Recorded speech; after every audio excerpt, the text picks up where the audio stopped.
खराब। जी हां, बात करने जा रहे हैं देश भर से आ रही उन खबरों की, उन तस्वीरों की जिसमें नफरत की बू आती है, जिसमें साजिश की बू आती है, जिसमें माहौल खराब करने की भरसक कोशिश की बू आती है। ये तस्वीरें इस वक्त आपके सामने देश के अलग अलग हिस्सों में ऐसा माहौल बन रहा है, या फिर यूं कहिए कि बनाया जा रहा है।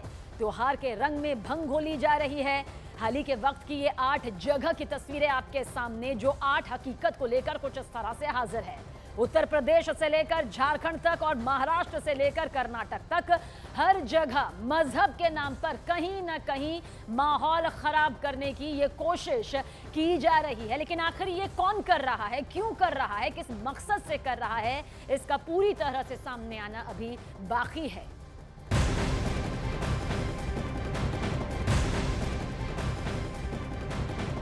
और शुरुआत कर रहे हैं महाराष्ट्र के नंदुरबार की खबर के साथ, जहां पर बवाल हुआ और बवाल के बाद आज शांति का माहौल है।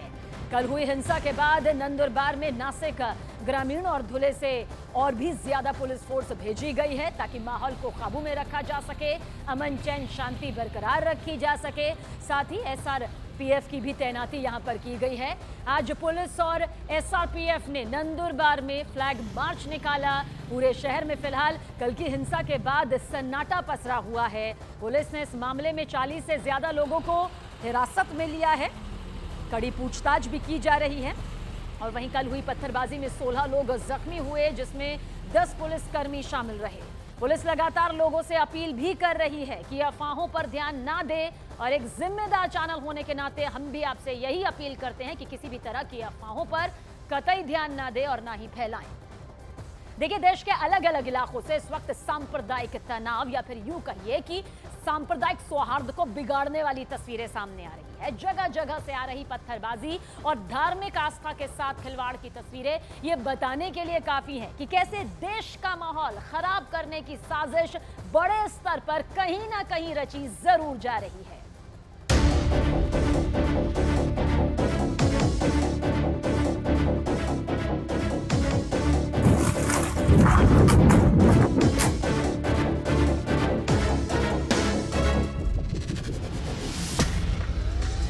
देश का माहौल कौन बिगाड़ रहा है?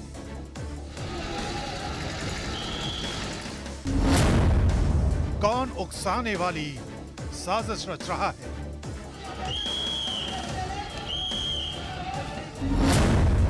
धार्मिक आस्था पर चोट कौन कर रहा है?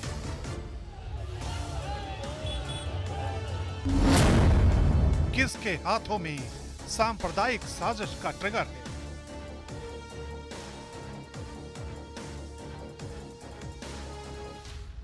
देश के अलग अलग इलाकों में गणेश विसर्जन के दौरान शुरू हुई पत्थरबाजी से सांप्रदायिक तनाव का जो सिलसिला शुरू हुआ, वो थमने का नाम नहीं ले रहा है। अब खबर आ रही है महाराष्ट्र के नंदुरबार से, जहां ईद ए मिलाद के जुलूस में पत्थरबाजी के बाद जबरदस्त बवाल मच गया। 2 गुटों में हुए पथराव के बाद कई जगहों पर घरों को आग के हवाले कर दिया गया।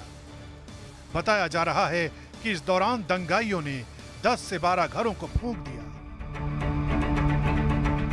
हालात ऐसे हो गए कि भीड़ को काबू में करने के लिए पुलिस को लाठी चार्ज करना पड़ा और आंसू गैस के गोले दागने पड़े। आखिरकार कड़ी मशक्कत के बाद लोगों को समझाया जा सका। फिलहाल पूरे इलाके को छावनी में तब्दील कर दिया गया है और लोगों से किसी भी अफवाह पर ध्यान न देने की अपील की गई है। स्थिति कंट्रोल में है और शहर में शांति है। सर्व नागरिकों को यही आह्वान दिया जाता है कि शांति प्रस्थापित रखें, किसी भी प्रकार से ऑब्जेक्शनेबल वीडियोस या अफवाहें ना पसराएं, ना फैलाएं।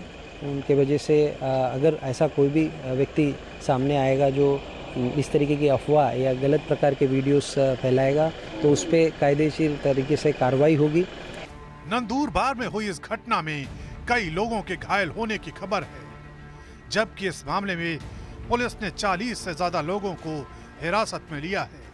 इस पत्थरबाजी में, इस दंगाइयों ने, उपद्रवियों ने जो मोहल्ला था मारीवाड़ा करके परिसर है और अन्य परिसर है, उसमें बहुत सारा नुकसान किया था।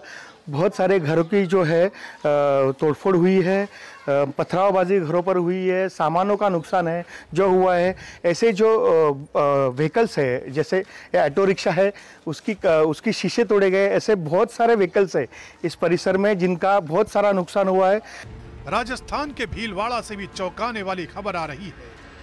यहाँ के महुआ गांव में देशद्रोही नारे लगाने पर संग्राम छिड़ गया, जिसके बाद गुस्साए लोगों ने आगजनी शुरू कर दी। बताया जा रहा है आक्रोशित लोगों ने देश विरोधी नारे लगाने के आरोपी को पकड़ लिया और गांव की चौपाल तक ले आए, जहां उसकी जमकर पिटाई की गई। यहां भी प्रशासन के दखल के बाद मामले को शांत कराया गया। वहीं दूसरी ओर यूपी के जौनपुर में हनुमान मंदिर की मूर्ति को खंडित करने पर हड़कंप मच गया। एक दिन पहले भी जिले के राम जानकी मंदिर में तोड़फोड़ का मामला सामने आया था। फिलहाल पुलिस ने वायरल वीडियो के आधार पर अपनी जांच शुरू कर दी है। छानबीन की गई है।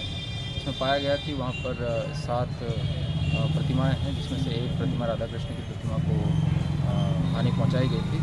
इसमें जांच के दौरान ये निकल के आया है कि मंदिर के पुजारी और मालिन के बीच में आपस में कुछ वाद विवाद है। इसमें पुजारी द्वारा मूर्ति को लेकर पटक दिया गया था, जिसमें मूर्ति क्षतिग्रस्त हो गई।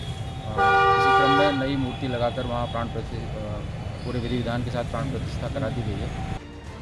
लेकिन सवाल उठ रहा है कि त्योहारों के इस मौसम में कौन है जो माहौल को बिगाड़ना चाहता है, कौन है जो धार्मिक आस्था के पथ पर साजिशों की आग लगा रहा है।